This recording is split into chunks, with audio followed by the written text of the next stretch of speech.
It started out with an idea to make a documentary. Now, with over 60 interviews completed and more to record, it's time to listen fully. These are the stories from those who experienced the Young Religious Unitarian Universalist program.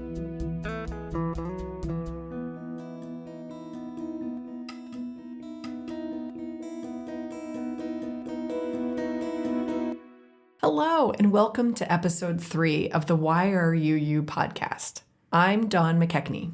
I'm Lindsay Cattle-LaPointe. And I'm Naomi Cooker.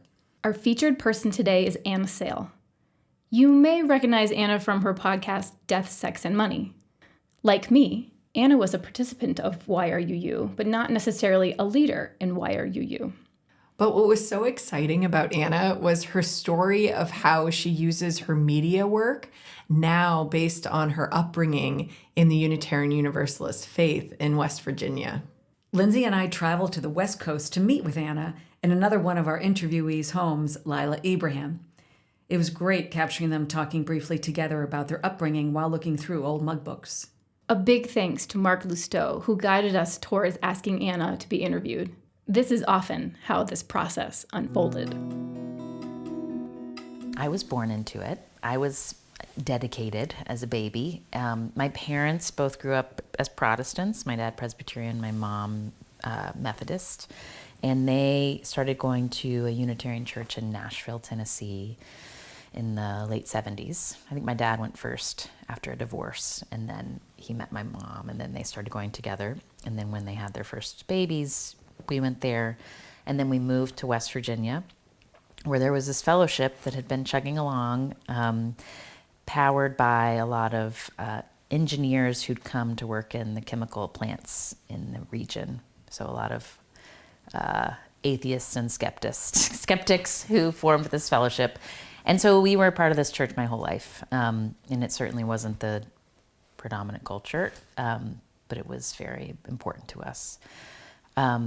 But it was kind of like, my memories of church growing up are like that it was the most like intergenerational space that we were in socially. And there were families, but not a ton of families. And so the like YRUU thing was really interesting because I didn't have a like peer group really. I had like one or two friends who'd gone through Sunday school with me, and my sisters. And so discovering this whole other network of people who knew what a Unitarian Universalist was totally wild, because I grew up having to, like many UUs, having to explain what that meant. And it was cool to find people who knew. I think how we got involved with YRUU stuff, there had been like a cohort of teens who'd gone to regional conferences. There was one called Tippecanoe that was like people talked about. And at first, like, the older teens were coming home from college and like, this is cool. And we were like, that sounds totally dorky to do a youth group where you go to, we don't know about this. But then somehow we decided to try it out, and it was really cool. And so we did, it was my older sister, who's just a year older than me. She was sort of the like leader, and I went along. After we got involved in regional conferences, we started getting synapse at our house, and which was like this newspaper/zine that was really cool. If I'm remembering, it's like a broadsheet, so it was like a serious newspaper and I remember the sense of like being able to tell that people from all over the place were contributing, and that they were teenagers and young people, and it felt very much like grown-ups did not make this, like we made this for each other. So it felt very, even though it was like, I came of age, the AOL was in my household starting in like 8th grade. So like that was happening, but there was something else that was pre-internet that felt really cool, like, and curated, that I needed, even though the internet was starting to be in our household. Because it was like, this is this network of people, as opposed to like these weird shot in the dark chat rooms, And from that, my sister Ellen, there was like a posting for, I think the title was so grandiose, it's amazing. being the Continental Social Action Coordinator. And my sister applied. I think she was like 15. She was like, I can definitely do this. I can definitely handle this, coordinate social action across the continent. And so that became her job. And so I think that basically involved, I remember our kitchen table being like stacked with stuff that maybe became some mailings. Like she did do something, like she took it seriously. But through that, then she started like kind of getting invited to, YRUU leadership conferences. So it was, I can't imagine that I would have gone to ConCon without my sister being like, I know these people. She was like immediately part of the in crowd because she was like a leader. And I was like, cool, I can handle this then, I'll show up and tag along. Like now that I'm a mother and middle-aged, I'm like, what did my mom think when she was like, your Unitarian newspaper is here, girls? We're like, okay, cool, But I think that's like my feeling about what it was to be a parent in the UU church. It was kind of like my mom's particular style was like, she didn't like lead us or tell us who to like, what to believe and what to think, but like she definitely encouraged us to be friends with all the ladies at church who were like teaching us about our bodies ourselves and like, oh, cool, giving us books, Because we didn't have like we were a small church. We didn't have this enormous, I don't know. We weren't so plugged in to like the infrastructure of the UA, especially for young people. When we did the like Sunday school curricula. But I remember I remember hearing at ConCon, like, oh, AYS, like, yeah, we're not doing that anymore. Now it's going to be OWL because there were these problems with AYS. And I was like, I don't know what you're talking about. Sounds kind of like edgy, like if you're like redoing the like sex education program. But I remember being like, why did people get mad? Like, what was wrong with it? Was it, but I didn't track, I didn't know about the politics, but I was aware that there was a shift happening.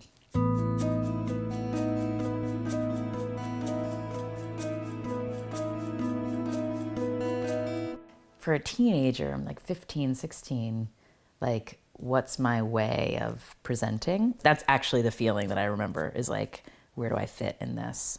Because I didn't have visible piercings and I didn't have tattoos. So I felt like I was like a code switcher, like I would lean.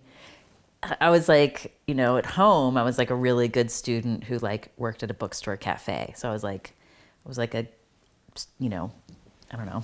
I took school seriously and I didn't break rules, but I was like into like indie film and, making mixtapes. So like ConCon was like this like time, or really like any of the YRUU conferences, it was like getting to think about like just learning about different countercultures that weren't present where I lived.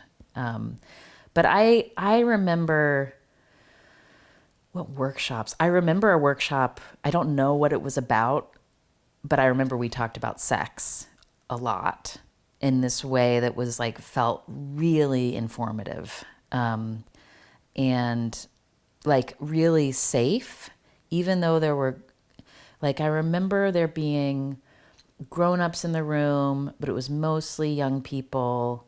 I don't remember his name, but I have this memory of like, in my mind, he was like totally middle-aged, but he was probably like 28. He seemed so old. But he was a gay man and he was talking about just like something about the conversations before you have sex for the first time in that context as a gay man. And I was like, it was a conversation I'd never heard before. And I really appreciated like the openness. So what I remember is learning a lot about, I remember learning about affirmative consent in a workshop at a regional conference very early on.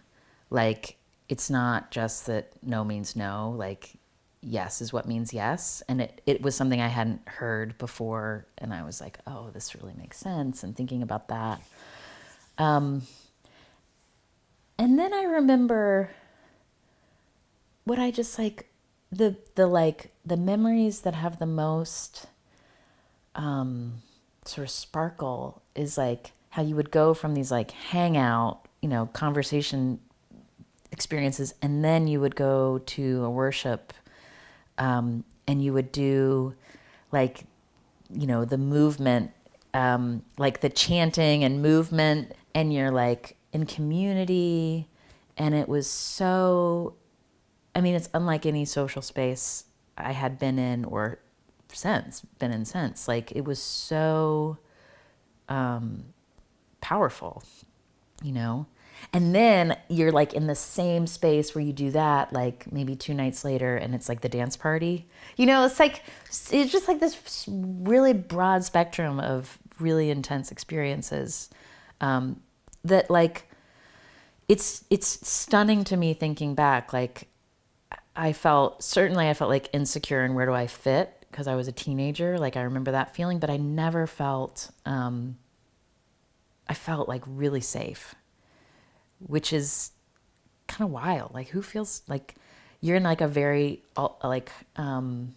foreign social environment, and like everybody's hormones are crazy.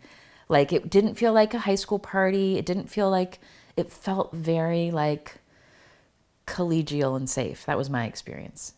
And I just thinking back on that, I'm like, that is really special, and I don't know how we created that together, that sense of like inviting security for teenagers. It's cool.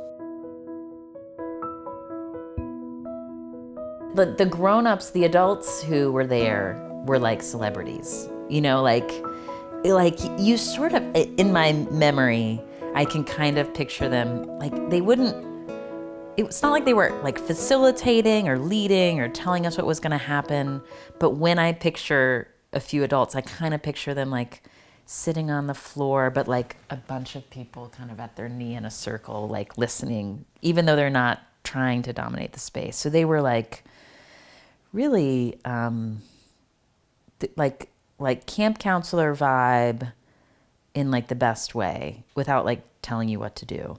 And I also remember, like, often they were parents with smaller children. So there was this sense of like, they were the keepers of this like history of UU youth and teenagers. But you could see them, they were like this interesting like model of like what that could look like, into your 20s and maybe into your 30s, like, and which was a question for me, which like of how do I have all these like very, conventional models of what adulthood looks like. And then I'm around this, like, I'm in this space where I'm like questioning those conventions. And so to see adults who had figured out how to live their values and also, bring in a sort of countercultural vibe was cool, and it's neat. And it was very clear that they took it seriously. Like, these were very, they like knew the teenagers, like, and they, and a lot of them were like the like adults who were maybe like, active in their youth group in certain churches. So there was like the cool adult from Pittsburgh, the cool adult from, like, so they had these like posses that they would run with, but it was just neat to see them around. But I don't remember them like, it did not feel like adults were in charge. They were like around the perimeter. I think you always had a super secret activity, but this time it was like gonna be, we were told it was basically like, you're gonna divide into teams and do a set of activities. They were kind of like family camp activities, like sort of like, different, like an Olympics of activities. And so then when we all went out and we were divided onto teams and we started doing, I cannot even remember what some of them were, but it was like physical activities, maybe like 3-legged races and that sort of thing. And like pretty soon there started to be like, it was clear that there was something weird happening. And there was a, maybe it was run by like a dozen people who had planned the super secret activity, and they were enforcing rules in an irregular way.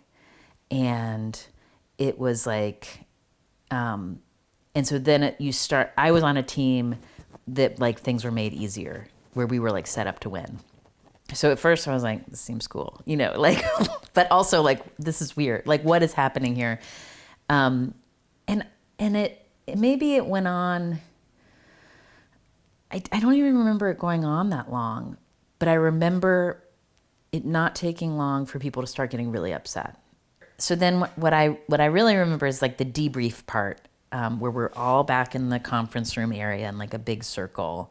And it was revealed to us that this was an exercise in recognizing bias and privilege. And I think it was in particular like white privilege, because by that time that was something that we were beginning to talk about in different settings. And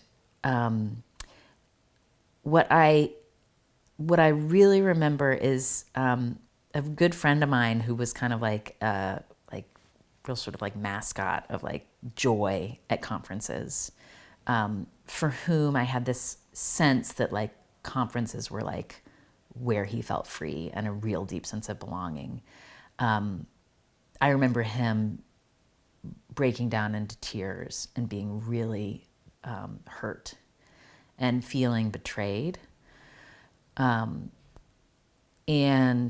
it was very clear to me, it was like, oh, like it came out of a very good intention, which is like here at, conferences, this is where we learn about how we're, positioned in society. We learn about how to try to be good people and have good values and do good things in how we live. But this had introduced this feeling of like, you don't belong here, or we're gonna make you feel bad. We're gonna exclude you. We're gonna, which is obviously a real thing when you're talking about privilege and bias. But it really upset people. And I remember the like kind of jokey conclusion after we all sort of unpacked this together was that the super secret activity could never be something where you were going to learn a lesson ever again. It had to be just fun. Which I think, like, it's not okay. The super activity is fun. Like, we learn a lot of lessons in other contexts of these things. So I thought that's one of my most clear memories, because the feelings were so intense, and the feelings of like, you violated what this place is for us, which is this really safe place of belonging. And I think it made me recognize, you sort of have that sense that when you're surrounded by like, punk kids who are, challenging conventions from all over the continent, that maybe they don't like have an enormous sense of community where they live. But I really felt it when that happened, that this was like a place where like, it was like a golden week of belonging.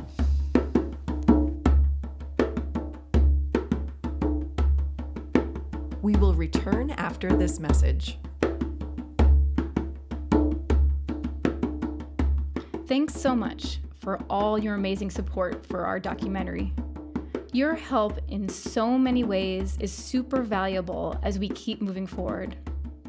To get these important stories out to everyone around the world, we are now looking for a little more financial help. Please head over to YRUU.org. That's all spelled out, YRUU.org/donate, and give whatever you can. We really appreciate your generosity.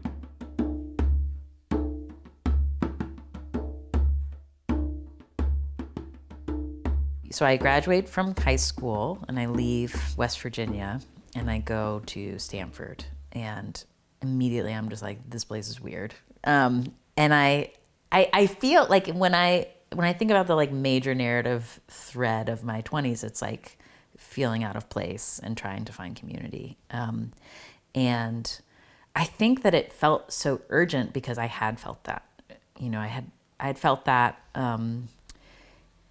both from being from West Virginia and feeling like I was from a place where I was connected to home in a way that other people understood.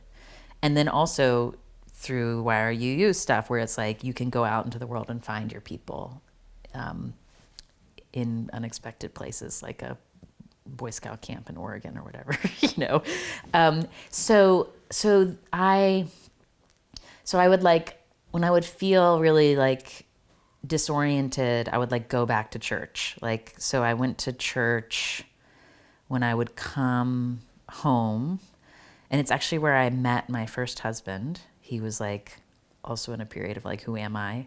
And he was a young man at church. So my mom was like, go talk to him, make him feel welcome. So we met there. And then when we were sort of getting together, we would go to church. And then I left West Virginia and stopped going to church. And then I started going again when I was living in New York City, through a friend I knew through UU circles, was living in Brooklyn, and she was like, we're going to go to this church in Queens, which was this like very teeny tiny Unitarian Universalist church in Flushing, where there was like a young minister, and I got really into it. And I went for a period of years and became a lay minister, and we would go every other Sunday. I had a church buddy, and we weren't committing to every week, but we go every other Sunday. We went. And that's where I was going to church when I was like getting divorced, with like a lot of upheaval in my life. It was great. It was, and then I left New York and that church. And so then kind of around the time that I was like deciding to leave New York, I randomly like reconnected with this friend who'd been better friends with my sister, again, Ellen, who was like the real, this guy, Jeff, been better friends with my sister, but he was like, you're in New York. I'm like, yeah. And he's like, come up. I have this thing. We've started this like art space with friends from art school called the Wasaic Project. So it's like in this tiny town. I think it's a former agricultural community, still quite rural, but they've created this art space in an old mill. And Jeff is married to this woman, Bowie, who is not UU, but they met at art school. And then this guy, Scott Anderson, who also grew up UU. And then they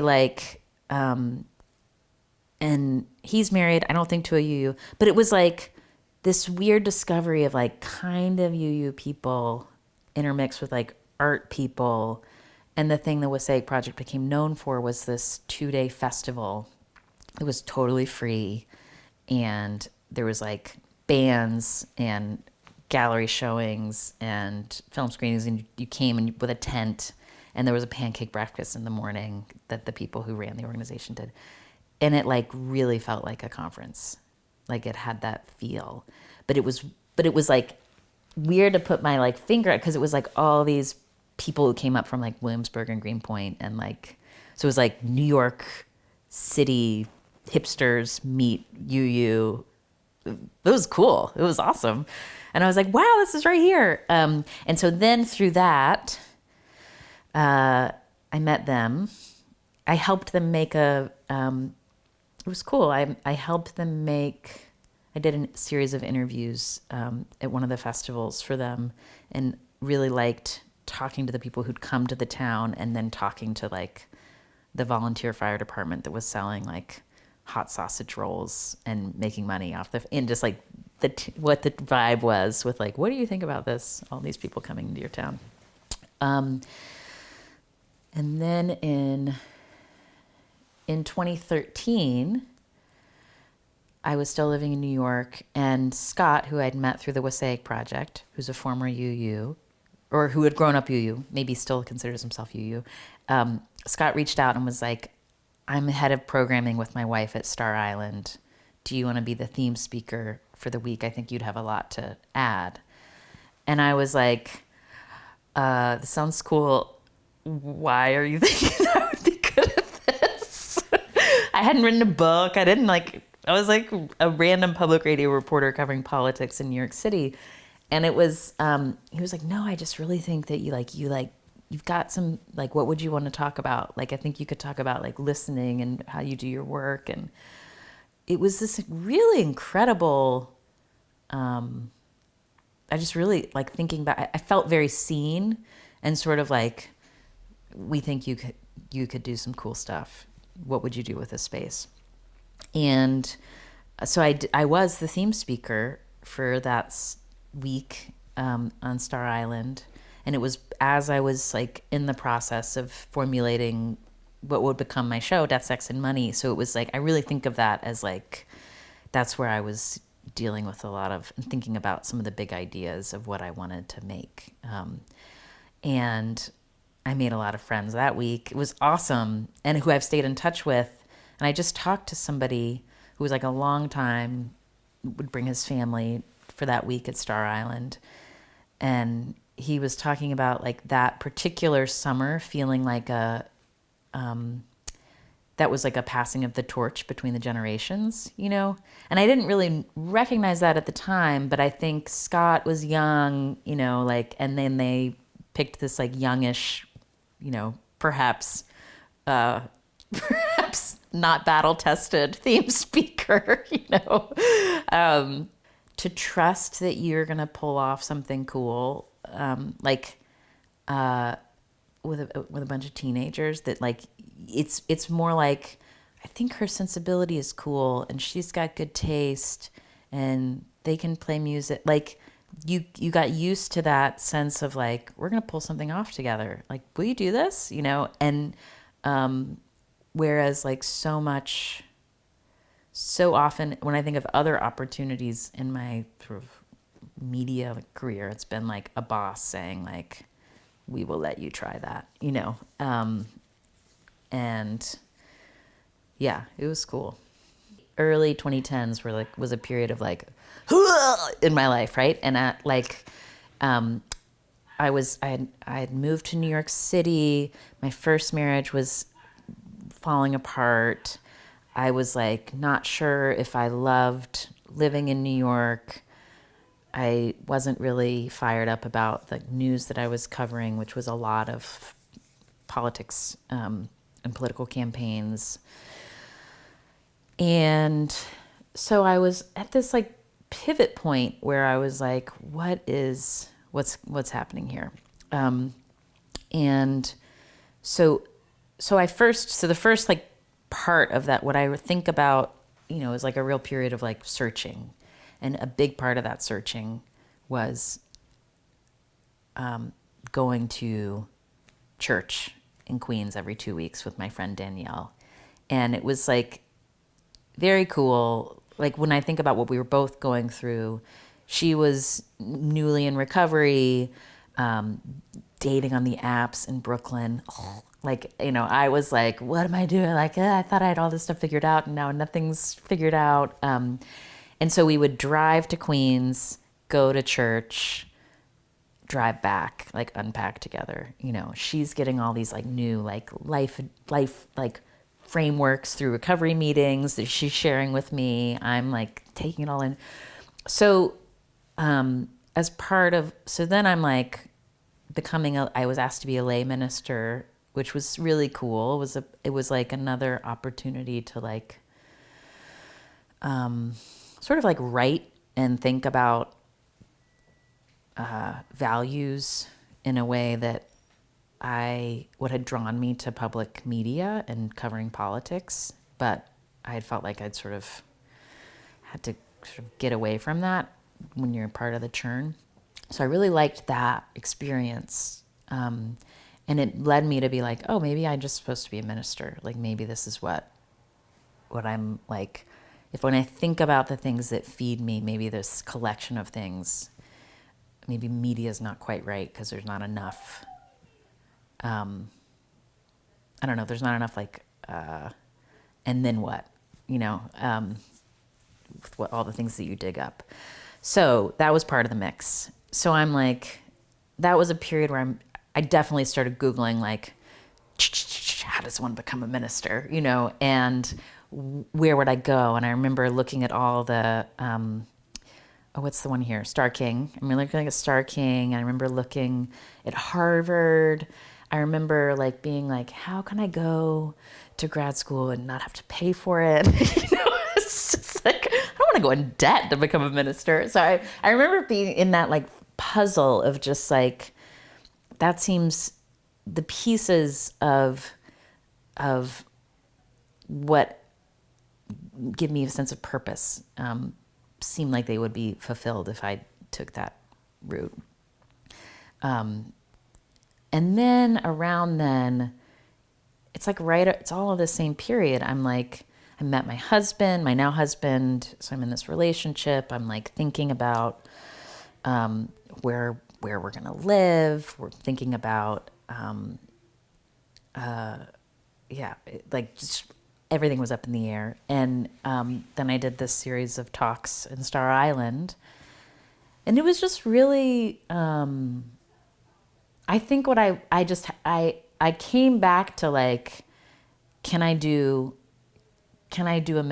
become a minister without telling anybody and make it my media work, right? Like, can I make something that is like deeply infused with meaning, intentionally, but not telling people is church? So like that was basically the idea for the show. When I was like formulating the idea for Death, Sex, and Money, it's like I want there to be a place where we talk about life as it really is. We don't like pretend like things are easy or hard or always straightforward.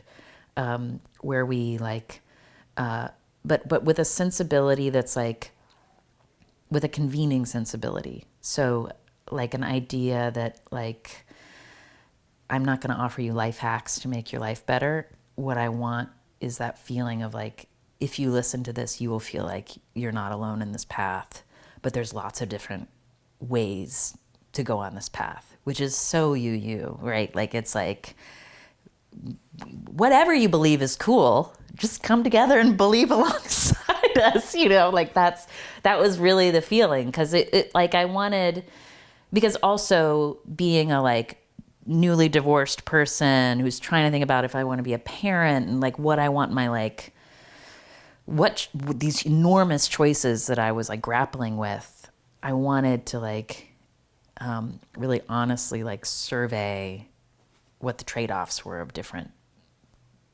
decisions, because every decision has trade-offs.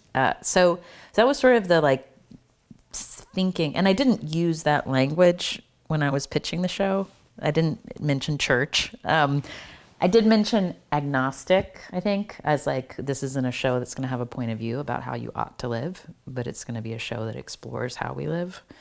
And I do feel, I feel like I'm very grateful that I got to stay in media making, and I didn't become a minister, because I like the mix of, I think what I like, I'm still like having gotten to be a journalist. Like I like not being, I like being able to mix up who I'm in community with. So there's something so sacred about what a minister does, particularly one that serves a community for a really long time and digs in with them.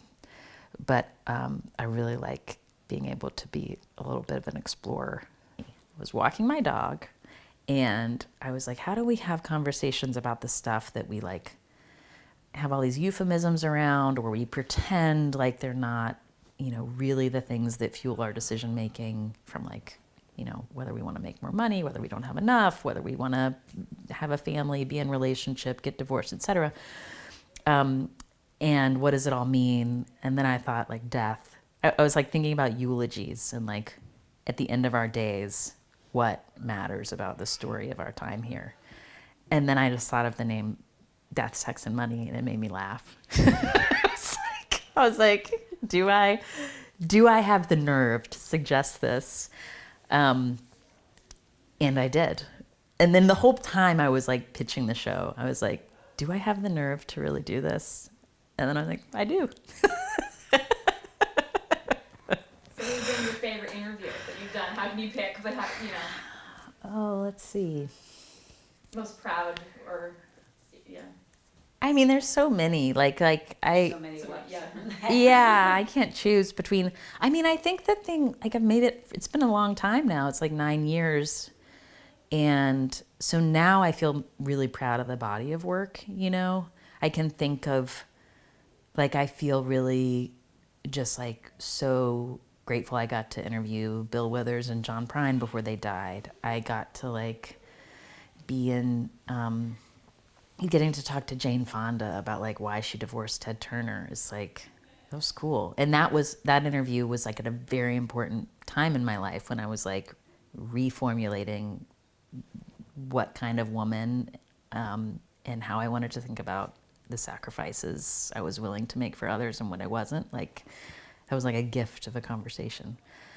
And then I just like, now it just feels like it's not the particular people. It's just like this. It's such a gift that this is my job, to get to just be like, what do you think about this? What's been your experience about that? You know, do you have more to add? You know, and like, because there's like, and to think about how to keep evolving how we include, you know, who's included in the conversation, and how we make space for real disagreement inside, you know, an ongoing conversation. Like, there's still a lot of, it's still some sparky, you know, there's a lot to do.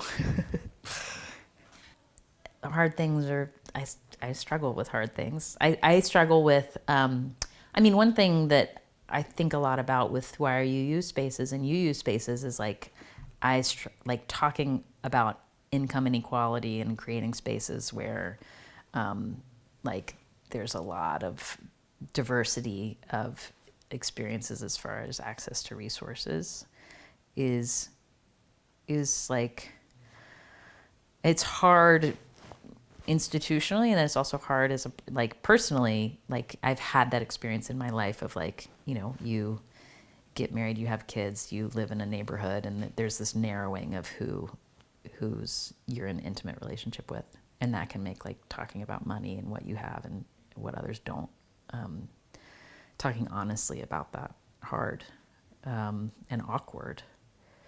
And then I think the older I get, like, death is harder to talk about.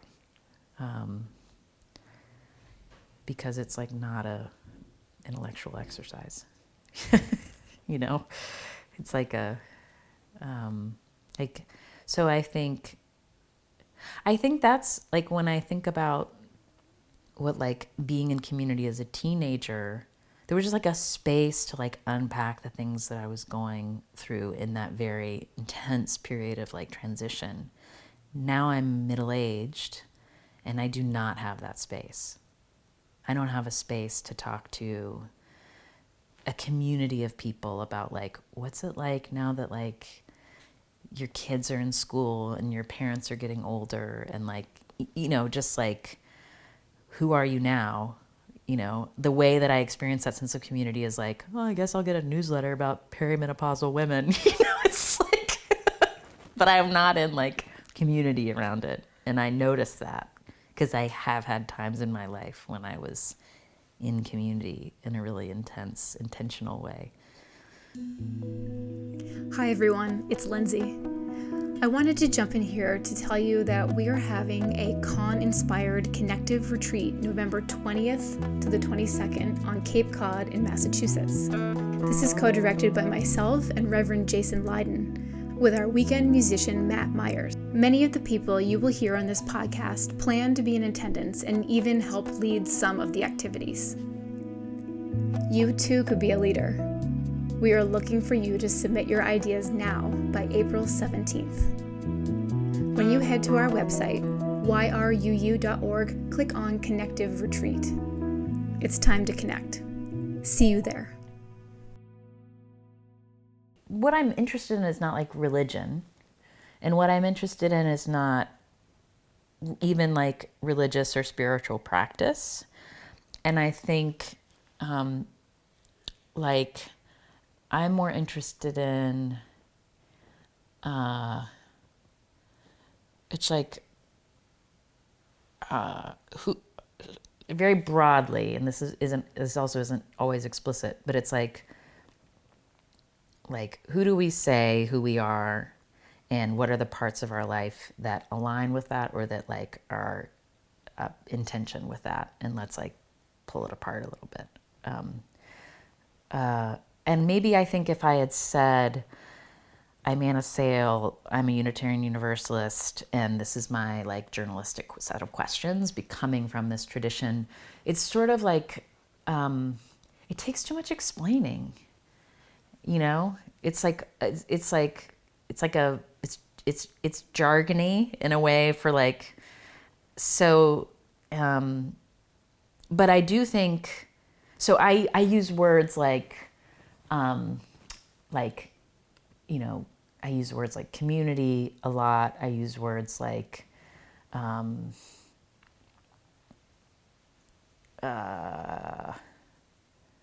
know, even like living your values, like those sorts of things. But it's in this like vague way, because I do think it shows up for people in a lot of, you know, having been in a lot of Unitarian Universalist spaces where there were a lot of people who were uncomfortable with the fact that they were in a church environment. Like, I'm very sensitive to the people who are like, don't ask me to join into anything that like feels institutional or brings a whiff of like, you know, exclusion or elitism. So it's like this combination of like my UU, it's very powered by my UU-ness, and that very much aligns with my public media-ness, which is all about, this is for all of us. So like, we're gonna try to find on-ramps for all of you. So I think that's why I was vague. I've worked in audio for my whole career. So when I think about when I'm interviewing and listening, it's a lot about like it's like, I think of it now as like the musicality of the conversation. So when I hear something that is like a point that that's like a surprise to me, I immediately want to like have a very short staccato question, like, oh, why is that? Like, tell me more. Like, but you know, just say more. And then other times when I take more time with a question, I notice that I'm often, if somebody has said something that makes them feel shame, or, you know, you can tell that they're in a, you know, they're not sure. Like, it just makes them feel uncomfortable to be saying this out loud about something they've experienced. Often my longer questions are mirroring back something of like what I hear of an experience that I think more people would relate to, saying something like that, and then asking another question about it, you know? So it's a lot of like, I think of my interview style as sort of like both and. Like, it's like I want to both say, you tell me, like, I'm gonna try to like say more because like you're gonna make someone listening feel less alone, and I really want to make sure I'm understanding the particulars of what you're describing. Like, I want to make sure like you are able to like be as precise with what your experience has been as you can. And then I think for the listener, I also think about wanting to just ask that extra question so that the listener can like picture the scene or like kind of embody the moment. So if somebody says, and then I did this, and then I wrote this letter, I'll say like, oh, did you write it longhand or did you type it out? Like, what were you doing? Just so you can sort of picture it cinematically.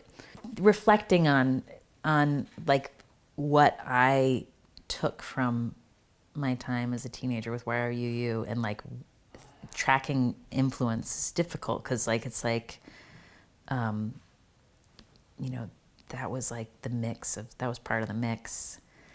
But it's kind of like, I think if you would have asked me like before we had this conversation, like how much did you use your experience in YRUU as like a template for what you wanted to make in your media career, I would have been like, oh yeah, there's like, oh, I haven't really thought of that. But I do think it's like I have this, I have very strong like editing opinions and I have very strong editing opinions in my work and very strong opinions about how we frame the questions we ask our listeners and how we invite them in. Like I feel very clear about that. And that's often where my most strong edit notes are. And it's so much around like sensibility of the environment I hope our show creates. And I really react strongly when it feels like when it's like snobby or when it's elite feeling. And at the same time, I'm very interested in like, you know, like if you're like an underground New York artist who's doing interesting stuff, like certainly like that not everybody in the world knows who that is, but it's like inviting in that like countercultural element to like keep mixing things up. That's very YRUU. Like it's like very,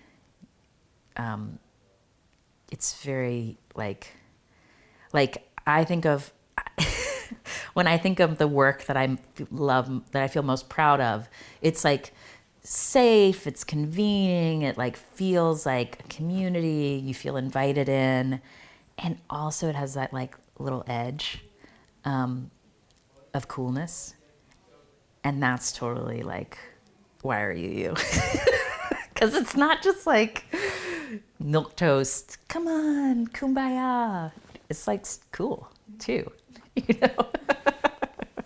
It's like, it's not surprising to me that people, when you asked like what this meant to them, that they said, you heard a lot, that it saved my life.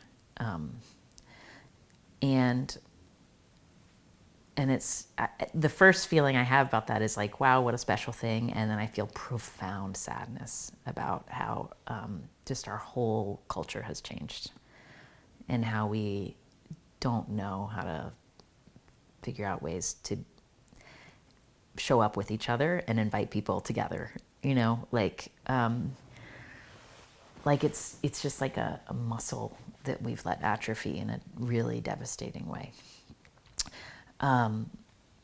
Like I mean, I'm like looking at these like Mugbooks, these like yearbooks for ConCon, like the fact that this like group of teenagers took it upon themselves for this like week random camp and took pictures of everybody and then like made these beautiful art collages and then photocopied them at some Kinko's or somebody's parents' office, you know, and then mailed them out across the continent.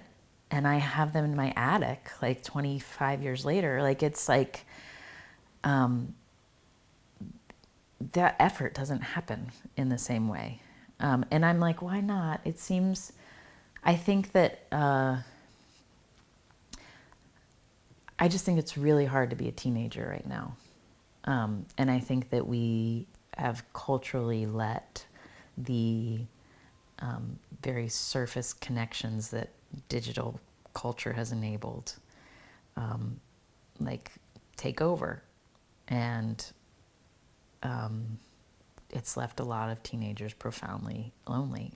And I think like, it's also interesting, like in the 90s, it's not like a time of like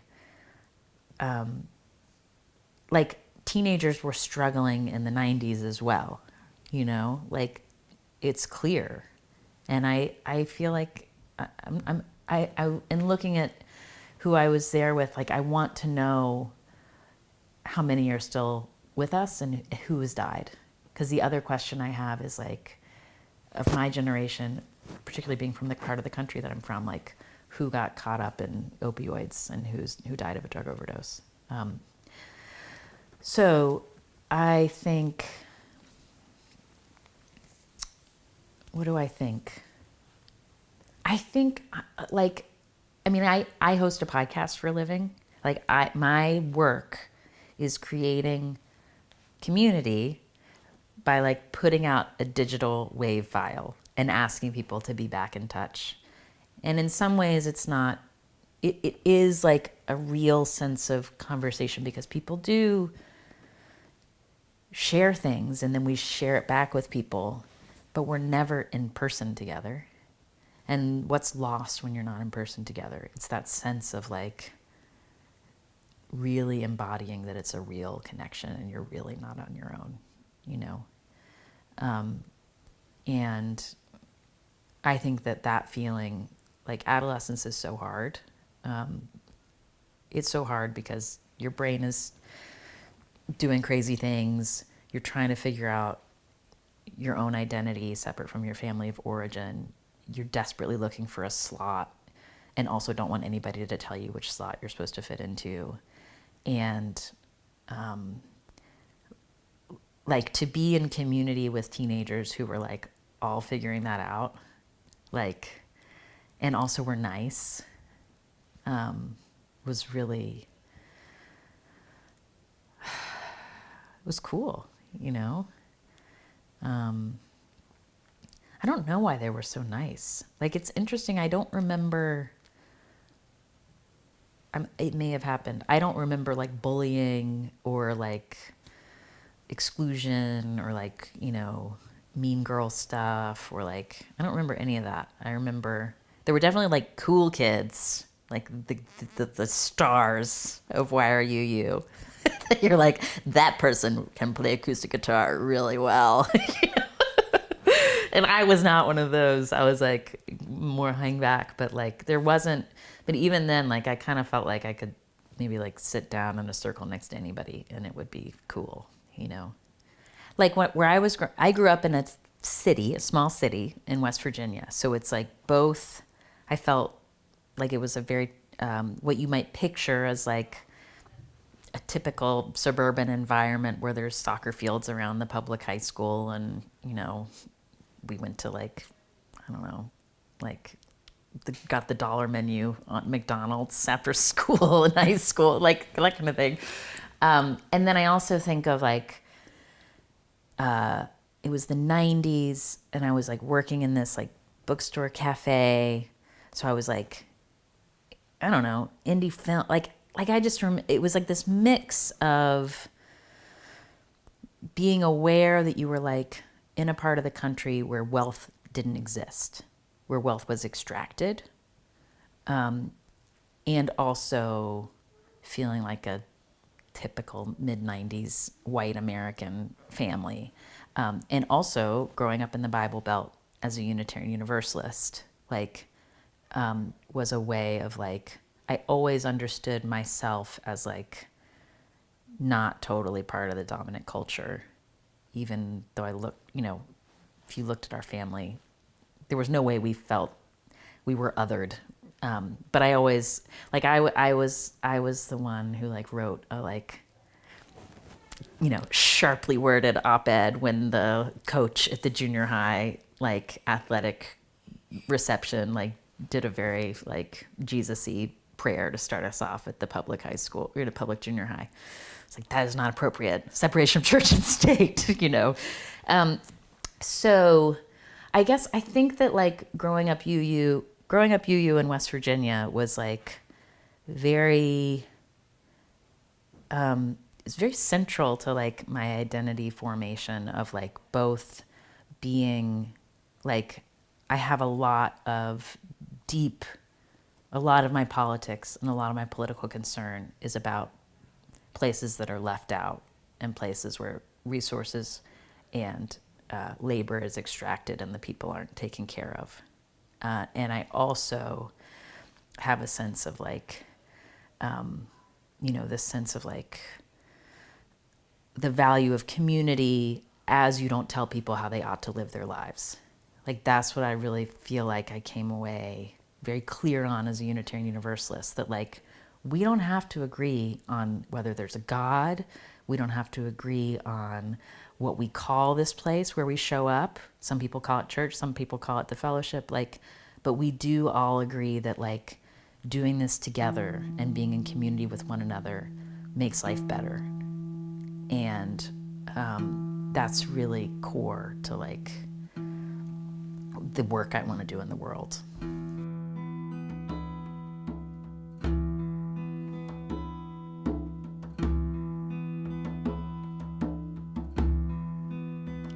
podcast was produced by Linden Tree Productions. The interview was conducted by Lindsay Cattle LaPointe. Music featured by Scott Murphy and Matt Meyer. For more information, go to YRUU.org. That's the question all spelled out. YRUU.org.